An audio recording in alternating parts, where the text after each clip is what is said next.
రాజేష్ గారు. నిన్న ఆన్లైన్‌లో వార్త వచ్చింది. ఒక ఆవిడ ఇద్దరు పిల్లల్ని తీసుకొని ట్రైన్ ముందుకెళ్ళి ఆత్మహత్య చేసుకున్న వార్త అయితే నాకది చూడగానే చాలా బాధ అనిపించింది. నా అభిప్రాయం ఏంటంటే, ఆమెతో ప్రేమగా మాట్లాడేవారు నలుగురు లేరు.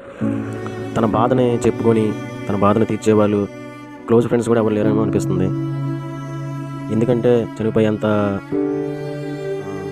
ఆ యొక్క మూమెంట్లోకి ఆమె వెళ్ళిపోయిందంటే మనకు అర్థమవుతుంది ఎంత బాధ భరించుంటుందో. కానీ ఇంటి పక్కన నలుగురు ఆమెతో మాట్లాడి ప్రేమగా బాధలు తీసుకొని ఏమైందమ్మా ఏంటి అని కనుక్కొని తనకి ఏమైనా మంచిగా మాటలు చెప్తే ఏమైనా మారేదేమో పాపం చావు నుంచి తప్పించుకునేది. కానీ దురదృష్టకరం, ఆమె చనిపోయింది పిల్లలతో సహా.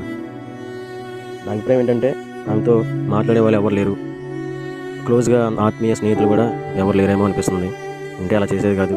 నలుగురు నాలుగు మాటలు చెప్పి నన్ను ఎలాగైనా ఆపేవాళ్ళు. ఏమో ఆ నలుగురే ఏదో మాటలని ఆ మాటల వల్ల ఇంకా ఆమె గాయపడి ఉండొచ్చు. ఆ బంధువులు తల్లిదండ్రులు కూడా చెప్పుకోలేని పరిస్థితి వచ్చిందంటే మరి అసలు ఏమైందో కూడా అర్థం కాని పరిస్థితి. ఏదేమైనా మనతో ఉన్న వాళ్ళని బ్రతుకున్నప్పుడే మనం సాయం చేయకపోయినా పర్లే, ఒక మాట సాయపడితే అది వాళ్ళకి మంచి మార్గాన్ని ఇస్తుందేమో అని నా అభిప్రాయం. డబ్బులు ఇచ్చినా ఇవ్వకపోయినా ఒక మాట, నాలుగు మంచి మాటలు చెప్తే అదే వాళ్ళకి గుండె ధైర్యాన్ని ఇస్తుంది. ఈ రోజుల్లో మరి పక్కన ఉంటున్నా సరే పక్కన వాళ్ళతో మాట్లాడే సమయం కూడా ఉండలేదు.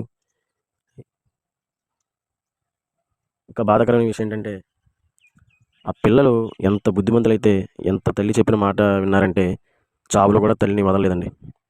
ఆమె కౌగిలించుకొని ట్రైన్ వచ్చే ముందు ఇద్దరు బిడ్డలని కౌగిలించుకొని ఆ ట్రాక్ పైన ఉంచుందంట. ట్రైన్ వచ్చి గుద్దేసేటప్పుడు నాకు అనిపించింది, పిల్లలు భయంతో ఆమెను అక్కడ ట్రైన్ వచ్చే ముందు వదిలేసి భయపడి పరిగెత్తేయచ్చు.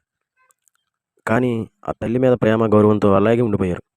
నాకు తెలిసి వాళ్ళు అనుకుని ఉంటారు, నా తల్లి ఒడిలోనే కౌగిలోనే ఉన్నాం కదా, ఈ ట్రైన్ వచ్చినా మమ్మల్ని ఏం చేద్దలే అన్న ధైర్యంతో ఉండిపోయాము బహుశా.